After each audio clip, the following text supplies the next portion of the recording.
from today onwards. So you know the danger of drinking.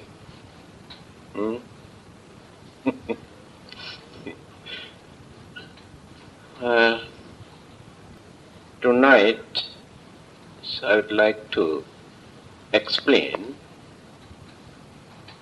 a very important item that we always discuss. Why it is difficult for us to attain the sainthood or to become an arahant, if not to reach our final goal.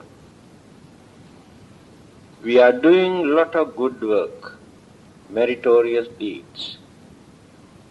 We try to avoid so many evil or harmful things. We try to lead peaceful, respectable life. We try to be religious. Even then, we can understand that certain things are obstructing, hinder our way for us to attain our final goal or sainthood. Because the aim of our life is to find out some sort of solution to get rid of our uncertainty in our life, unsatisfactoriness in our life, disappointments, disturbances, sufferings, worries, unhappiness. These are the problems we are facing in our day-to-day life. We devote our whole life. We do everything in every possible way to see the end of all these sufferings and unhappiness and disturbances. But it seems there is no end. Whether we are good or bad, whether we are religious or not, whether we are educated or not, whether we are rich or poor, no difference. Sufferings, unhappiness, disturbances, either internal or external. That is why it is necessary for us to find out some sort of solution to get rid of all these things which we don't like. That is called the final goal. That is called the aim of life. If there is any purpose, the purpose is to see the end of our suffering. There is no any other purpose. Of course, religions always tell us, if you follow this religion, you can go to heaven, you can go to Devaloka or Brahma world. There you can see the end of suffering. No more suffering. No more old age. No more sicknesses. No more death. No more worries. That is what you need. But you believe this because you like. But you never analyze and you never think whether it is possible. Is it possible for us to exist or to live in any part of the universe, whether in this world or in any other part of the universe, or in so-called heaven or paradise, or Brahma world, whether we can live forever without facing old age, sicknesses, worries, miseries and death. The only religious teacher who never agreed, who never supported this belief that there is a place for you to go and settle down,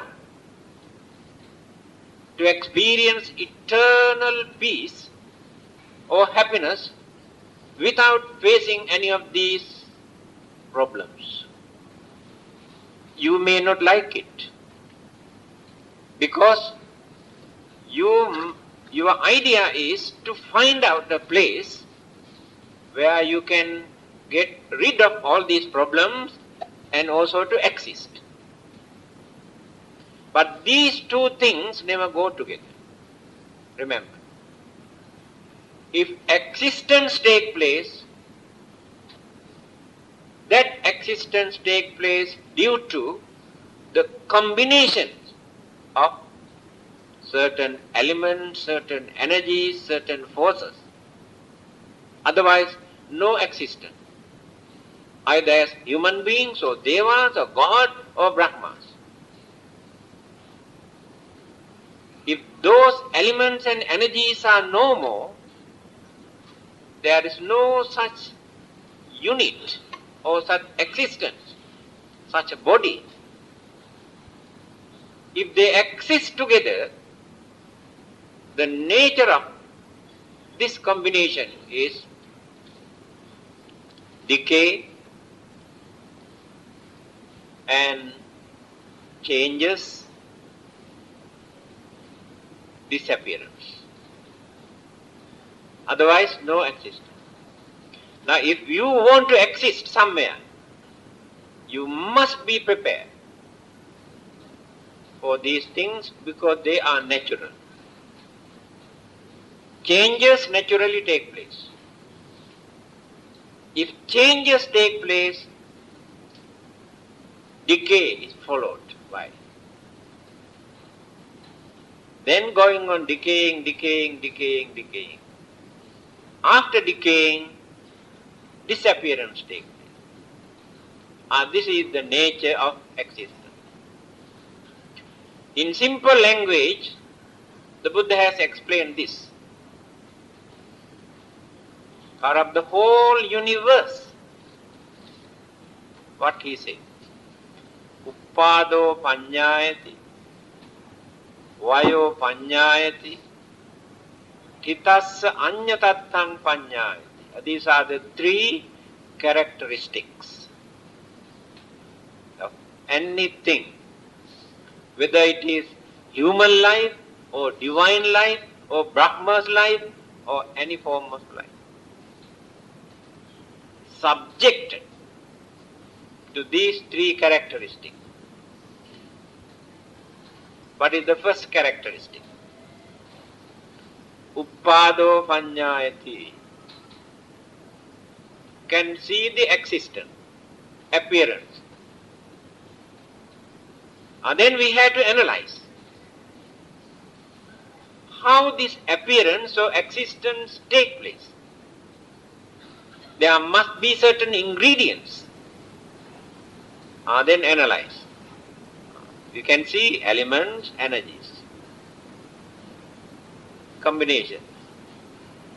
Then vision appear, either as humans or animals or devas or Brahmas. If that object appeared as a visible object,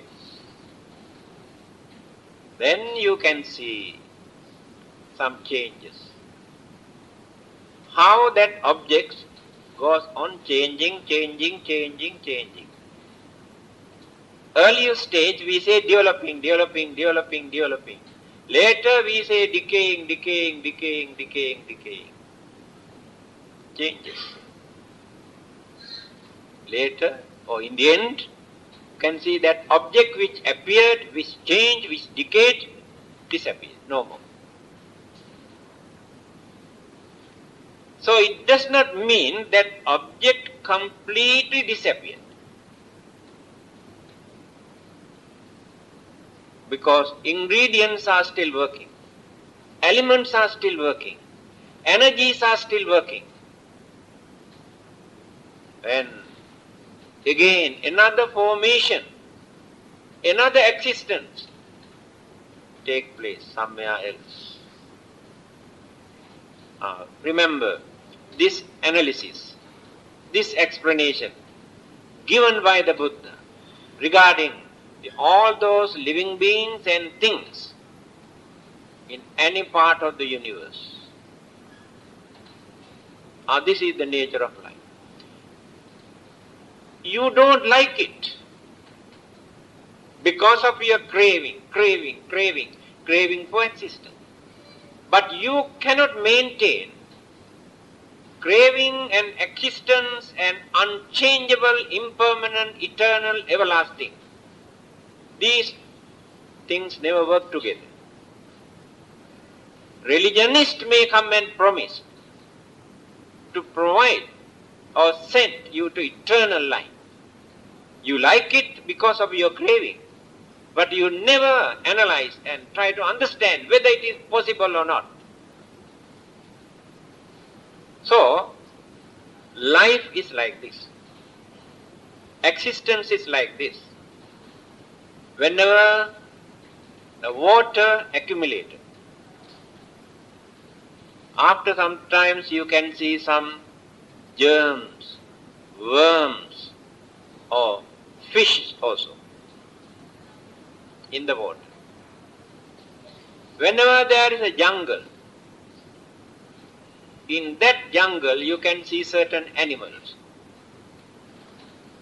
Whenever there is earth, you can see some plants, stones, rocks are growing. Whenever there is a life, there you experience sufferings, unhappiness, unsatisfactoriness. All these things are natural. Remember this.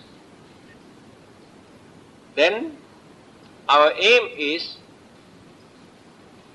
to get rid of all these things. To see the end of this unsatisfactoriness, we cannot maintain a physical body with the same ingredients, with the same elements, with the same energies. We had to reduce. So when we reduce, what will happen? We maintain pure mental energy.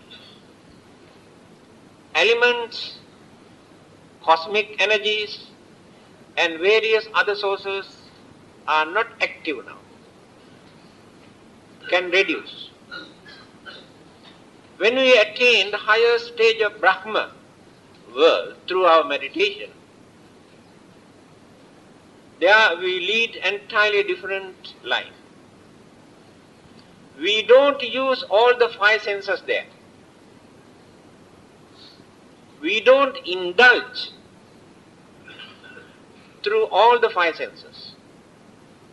Because through their meditation, earlier they have control, reduce the craze or crazy attitude towards indulgence. Otherwise they never get the chance to be born there. Then they get the chance to lead very peaceful life. Our life is not peaceful because all the five senses are active.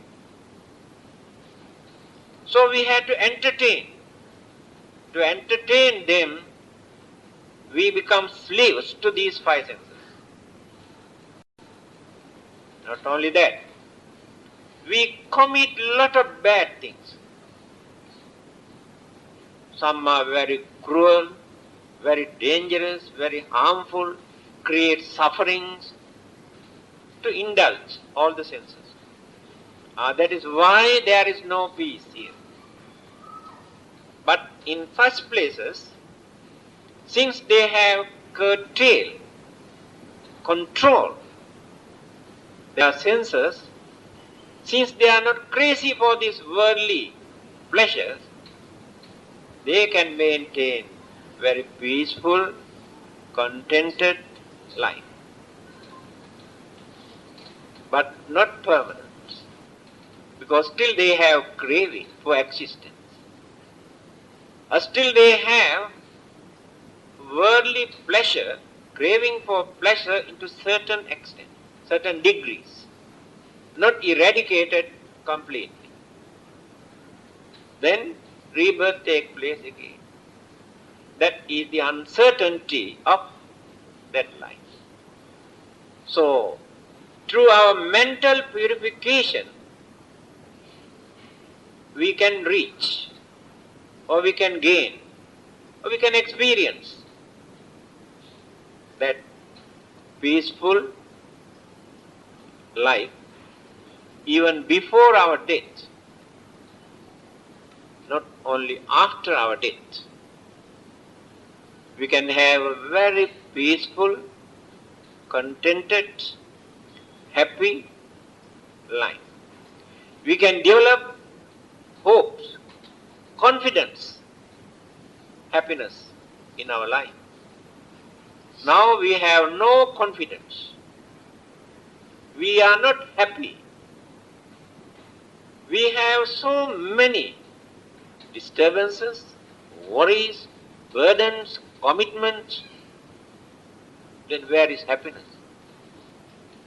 Simply by praying to any god or any Buddhas, you never gain this peaceful life. You have to cultivate it. You have to develop it. You have to work for that. You can worship anybody, no harm at all. But you have to work for that. This is the method introduced by the Buddha. So the main purpose of our life is to find out the end of our complaint. Every day we have more than 1,001 things to complain. Grumble, complain, accuse because of our unhappiness. So we can stop all this nonsense when we develop our mind up to that higher stage. We are working for that. So this higher stage we introduce as sainthood or arahant. Why it is difficult for us to attain this? That is what I promise to tell you, to understand where the mistake is. Some people say Buddhism is out of date, too old, more than 2,500 years old. Therefore you cannot gain this by practicing, by following this religion. Some others try to introduce same Buddhism, telling us that your Sakyamuni Buddha or Gautama the Buddha is out of date, too old. He cannot do anything for you.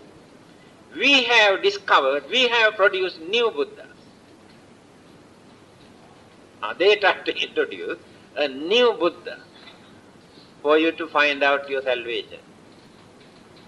The Buddha says, whether the Buddhas appeared or not, if you follow this method, you can find out your salvation without depending on any Buddha, new Buddha or old Buddha. So the mistake is in you. Nothing wrong with Buddhism, nothing wrong with the Buddha, something is wrong with us. We have to admit. If we are not saints or arahantas today. That means still there are certain weaknesses, some mistakes, and some pollutions in our mind. Nothing wrong with Buddhism or the Buddha. Some others have written books, Buddhist books, commentaries explaining. They say up to 500 years after the Buddha's passing away, Arahants exist. And after 500, sainthood or Arahanthood slowly disappear. Because when you study the history, Buddhist history, you can understand that Arahants could not maintain their sainthood or attain Arahanthood after 500 years. Although others claim that they are Arahants. Then they say, another 500 years, Anagami also started to disappear. That is the third stage of sainthood. After another 500 years, Sakadagami, second stage, also disappeared. After another 500 years, the first stage of sainthood, Sotapanna, also disappeared. That means 2000. So according to them, Sotapanna, Sakadagami, Anagami, Arahanta, these four stages said, exist only 2000 years. After that, ordinary Buddhist, monks and lay people remain. But they are not saints. They are not Arahantas. But this is not the Buddha saying. Please remember. The Buddha did not say like this. Having seen, or according to the worldly condition or changes, the disciples have recorded in the commentaries. When you refer directly to the Buddha, what he said, now you can find. The Buddha never support this idea that Arahant can live only 500. When you read Mahaparinibbana Sutta, the last sermon, there you can see the sayings of the Buddha, what he said. Yava kivancha subadda bhikkhu samma vihareyum asunyo loko arahantehi assa. This is the sayings of the Buddha in Mahaparinibbana Sutta. Meaning, as long as my disciples follow the real Dhamma taught by me, so long this world will never become empty of Arahantas. That means, if we really practice the Dhamma taught by the Buddha, forever Arahantas exist in this world, according to the Buddha. So there is no time limit for them. When the societies, the way of life, religious way of life, mentality, character, behavior started to change, we go on changing religious way of life. We try to justify certain things which are not agreeable or cannot find in the basic teachings of the Buddha, which we introduce according to our normal way of thinking. And this is happening to every religion, whether Buddhism or Christianity or Hinduism or Islam. They are going on changing, but this is natural. That is how new concept, new belief, new ideas, new practices, they introduce as real religious practices. But we never think this is actually deterioration, declining. We create this according to our mentality. Now you can understand where the mistake is. So nothing wrong with Buddhism, nothing wrong with the Buddha. Something is wrong with our way of life. Certain things that we have accepted as truth or the facts or the reality or the Dhamma or religions are not true.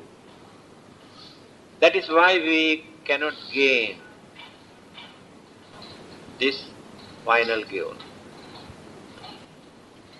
In the Buddha's teaching there are 5 hindrances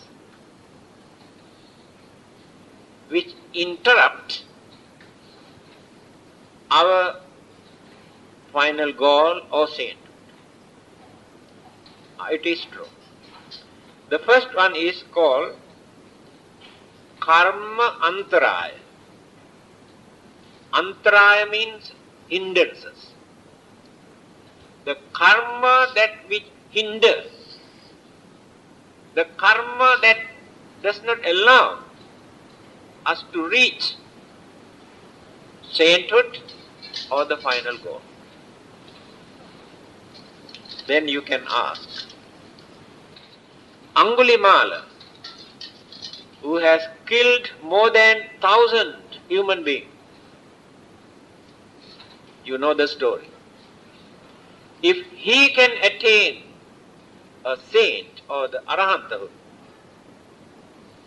how can an ordinary karma hinder attainment of sainthood? The answer is, there are only 5 kinds of karmas that which hinder, but not all the other karmas. We can topple all the other karmas. We can overcome many of those karmas that we have committed if we are wise, if we know how to maintain purity, if we know how to develop our mind, if we know how to develop more and more fresh, good karmas, we can overcome. But these 5, let us use the word mortal. When you use the word mortal karma, easy for you to understand. There are 5 mortal karmas. That means no one can overcome. No one can topple them. You have to face the consequences if you have committed any of these. Beside these 5, we might have committed many other bad karmas. But by using our full effort, understanding, knowledge, good karmas, we can overcome them. That is how Angulimala had the chance to become an arahant, because he has not committed any of those 5. What are those 5?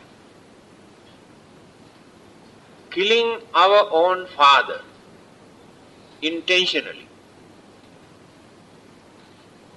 killing our own mother, killing a holy man, arahant. Then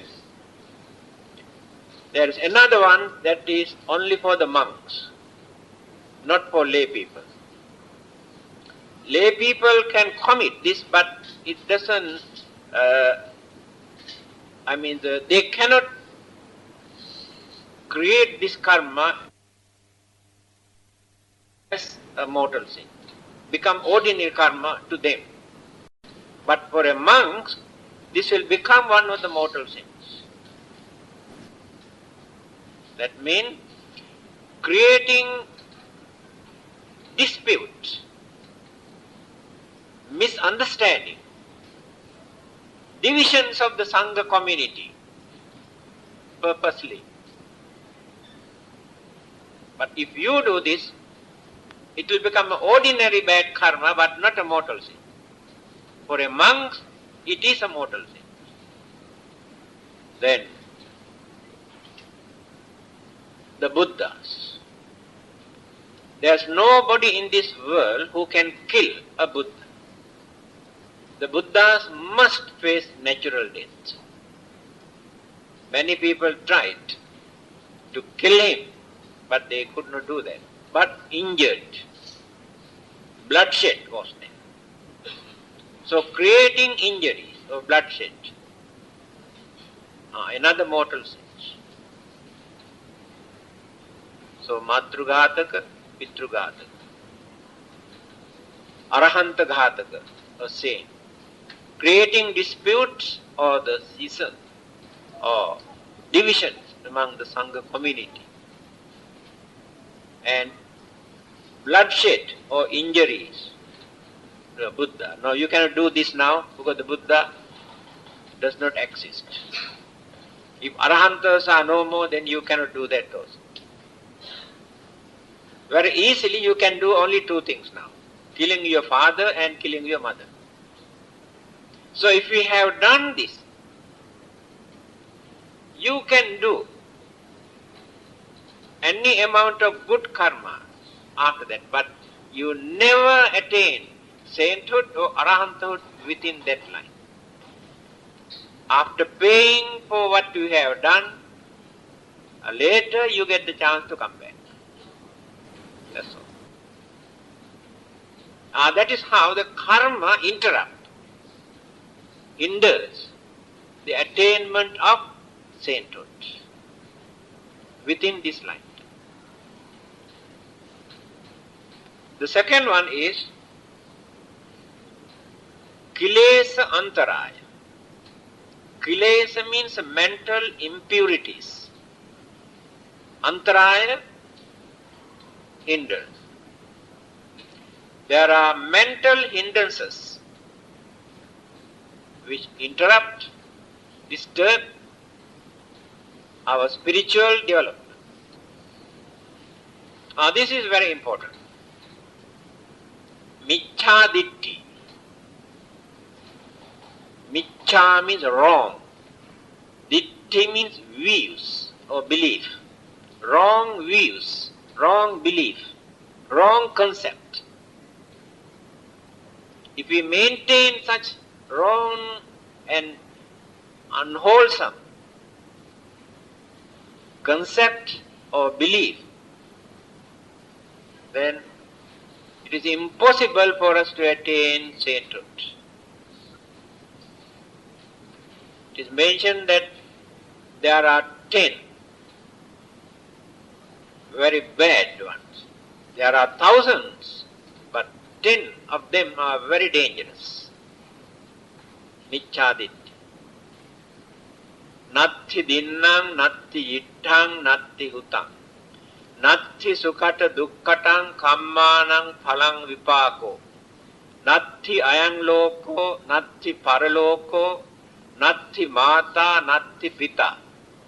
Natti loke samana brahmana samaktata sampatipanna. Natti satta opapatika. 10 kinds of wrong belief. If we maintain one of these wrong concepts, we cannot gain sainthood or we cannot attain arahanthood within that line. First 3 items we can summarize into one. Offerings or giving or sacrificing or donating, contributing something for the benefit of others. There are 3 ways. That is why introduced as 3 items. The ordinary way of contributing something, or approaching, visiting them, if not inviting and by performing some sort of ceremonies, 3 ways. And the idea is the same. If you say there is no meaning at all, why should we give our things to others? We are going to waste our valuable thing that we have earned. So no point of giving or distributing anything. If you maintain such belief, you will never attain sainthood or arahanthood. Because you maintain selfishness, very strong selfishness. Natti sukata dukkatang kammanang phalang vipako. This one is more dangerous. If you think there are no good effects for the good deeds, no bad effects for the bad deeds, we can do anything whatever we like. There are many people who enjoy their life, who commit evil. How can you say bad deeds create bad effects? There are many others who do a lot of good deeds. They suffer. This is their argument. If you maintain, whether they are right or wrong, if you maintain this belief, there is no sainthood, no arahanthood for you. Because it is very dangerous. No one can get a chance to live in this world peacefully because of this attitude. Because we have living examples to understand that it is true. Good begets good, bad begets good, even without depending on religion. Many people who have no religion also believe good begets good and bad begets bad. Natti ayang loko, natti paraloko. If we believe this is the only life, hereafter or after our death, there is nothing. There is no such thing as rebirth, existence again. The very moment you develop this idea in your mind, you violate the morals and ethics and noble way of life. You can do anything. Because naturally, people try to keep away from bad things by maintaining belief that they have to suffer in the next life. If they have no such idea that there will be another life hereafter, they are not scared to keep away from any kind of cruel or dangerous thing. Again, those who believe that we never had another life earlier, this is the only life, suddenly appeared. Yes. When you observe how other religionists interpret this, according to them, we never had another life earlier. This is the first life created by a God. So this is the only life. We never had another life. And those who have no religion or no God also believe that this life come into existence accidentally, not planned, not arranged by anybody. So after our death, again all the particles disperse, disintegrate, and there is nothing. We have more than enough experience how we maintain our way of life through the influence of certain mental habits, cultivations of our mind, and pollutions of our mind, how we experience many things in this life, connected to our previous birth. There is no any other explanation or answer.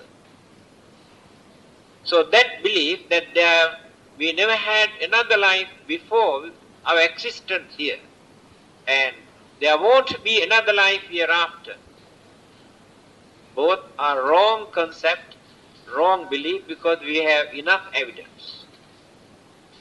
If we maintain such belief, we never gain sainthood or arhat. Natti mata, natti pita. Father and mother.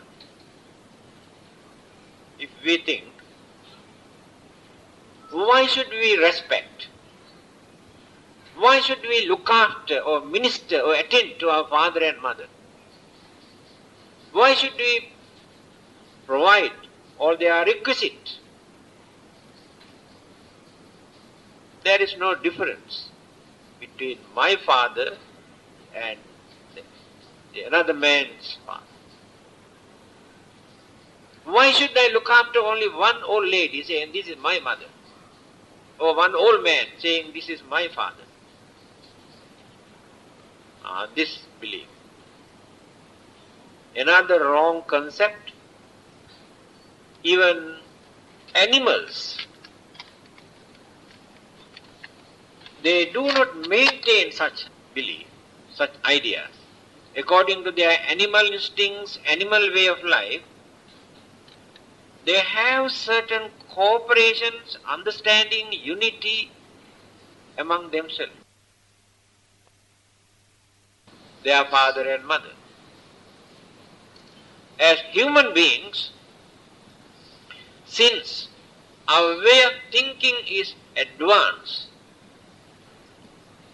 since we can understand many things which others cannot understand, to appreciate, this is under human dignity, human intelligence. It is under humanism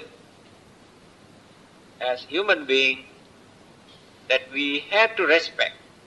We are responsible for our father and our mother, and we don't like to see them to suffer. We try to relieve them from their suffering. So as human beings, we have to maintain this. If we haven't got such feeling, then we are not entitled to cultivate, to develop, to attain our sainthood or the final goal. Natti loke samana brahmana samaktata patipan. There are no such people here in this world who are known as holy people, religious people, who are worthy of respect, worthy of honor. All are equal. Why should we respect to certain people thinking that they are religious or holy? Why should we attend to them and look after them, thinking that we can gain merits or blessing? But that is not the human nature.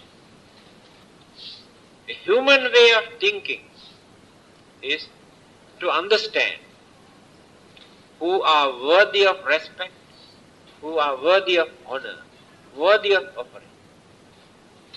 Because they can guide us, they can teach us, they can correct our mistake, they can show us the correct path for us to lead a peaceful life. They can show us the correct path for us to continue our way of life, life after life. Therefore, our duty is to pay our respect. Those who do not maintain such belief, deprive, abuse their spiritual development. There you can find some sort of a skeptical, stubborn, very stiff, very dry mental attitude. That is why it is difficult for them to attain arahanthood. Then the last one is very difficult to understand. I really cannot understand why they have included this particular item as very dangerous concept. Natti satta opapatika. There are 4 ways for living beings to appear in this world. Andaja, Jalabuja, Sansedaja, Opapatika. 4 ways. Andaja, egg born. Birds, reptiles, snakes, all those living beings, they lay egg. One group. Jalabuja, womb born. Animals, humans, mother carry this baby for a certain period, then give birth. Another group. Sansedaja, dustbins and various other places where dirt, rubbish accumulates. You can see all sort of insects appear. Combinations of certain things and elements produce these living beings. Another group. So on the earth, of course we can see all these 3 groups. There is one particular group that we cannot understand. That is called opapatika, spontaneous. That means suddenly appears without a father or without a mother. No childbirth. Now then we cannot understand.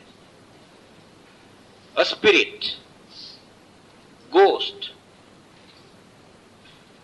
devas, brahmas appear in this world in this way. No mothers, they never give birth. Suddenly they appear, they exist for a long period, again disappear. Now this is their way of life. Since we cannot understand this, we reject or we deny. At once we can, how can? Because we do not know. Anyway, be wise. Don't reject at once just because you cannot understand. I also cannot understand. My question is, why they have added this particular item as a very dangerous concept to create a very bad karma? Now that I cannot understand. According to our mentality, understanding capacity, we cannot grasp, we cannot understand how it takes place, whether it is possible or not. However, if we think that is rubbish, how can be that? We don't believe that. Then it becomes a bad karma. I cannot understand. I don't agree with this. Hold on for the time being. Later we may get better ideas. I think.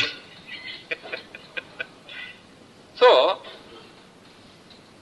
the mental impurities just now I mentioned here.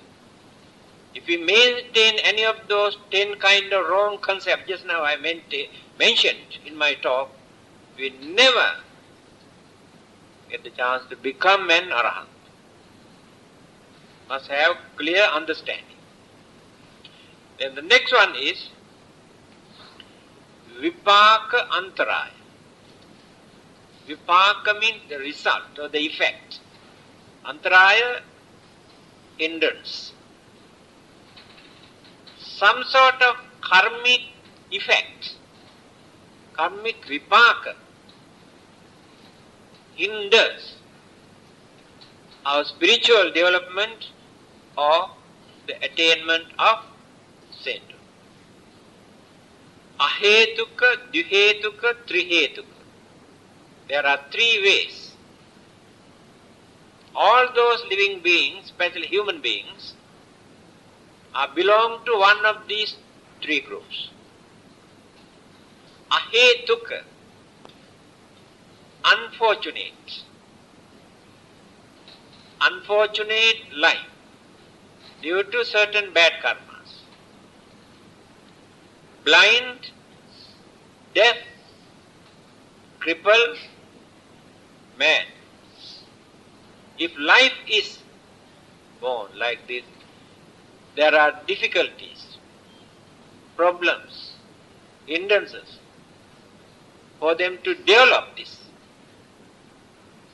Because behind this is a bad karma. So it will become a very big battle for them to cultivate that way of life to attain arahanta. Then the other one is duhetuka, dullard, no understanding, no common sense, no knowledge. The mental attitude is very low. There are many human beings cannot understand. But they don't know why their mentality, their mind are like this. Due to the effect of certain bad karma. Some are very intelligent. If they are suffering this weakness due to certain bad karmas, not so easy to become an arahant or saint. This is called vipaka antaraya. Karmic effect interrupt the attainment of arahanta. So we do not know what sort of bad karmas we have committed. But we should not give up. Here we are talking only within this life. By knowing this weakness, then we can cultivate in the next life, we may get the chance. Here only within this life. Then, upavada antaraya, arya upavada. This, I think many people do not know this. If we accuse, insult, blame with bad intention to disturb the mind of a holy arahantas by using abusive language, vulgar words,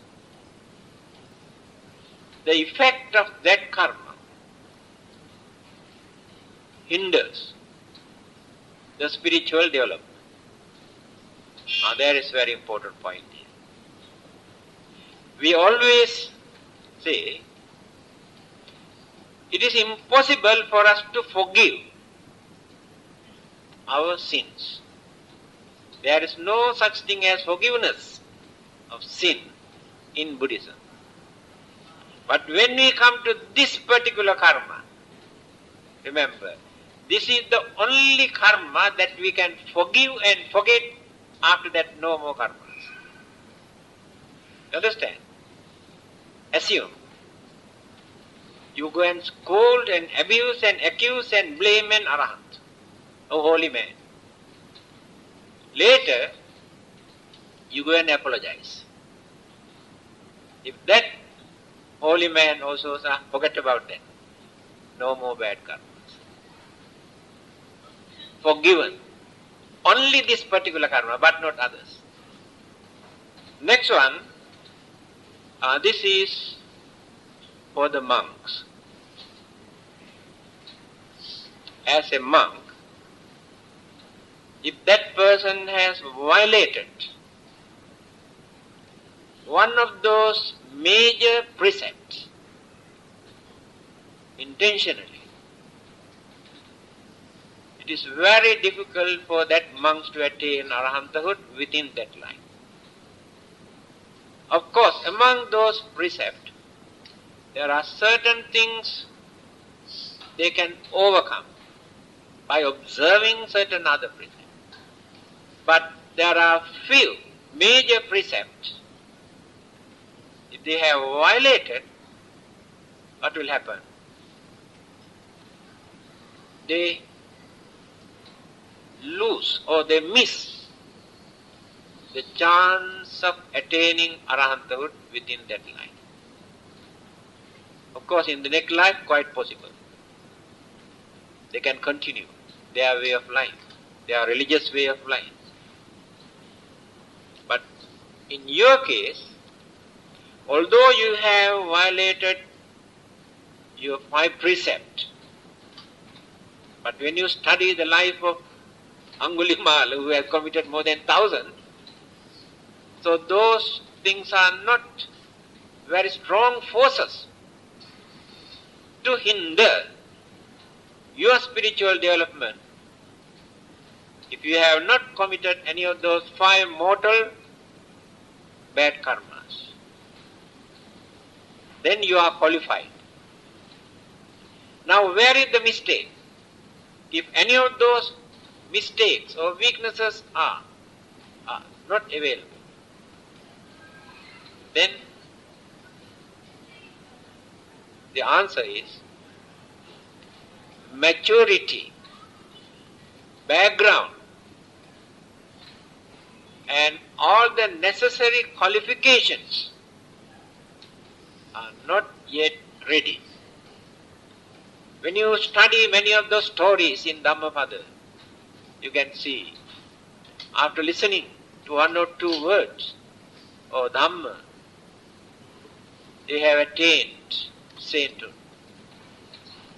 But during their previous birth, they have prepared for this, their background. So very rich religious background, spiritual development is there behind. So easily they can attain arahanthood or sainthood because of that. In our case, if we have not prepared earlier, it's not so easy for us to gain. We can develop our knowledge of the Dhamma. Through this knowledge, very easily we can prepare.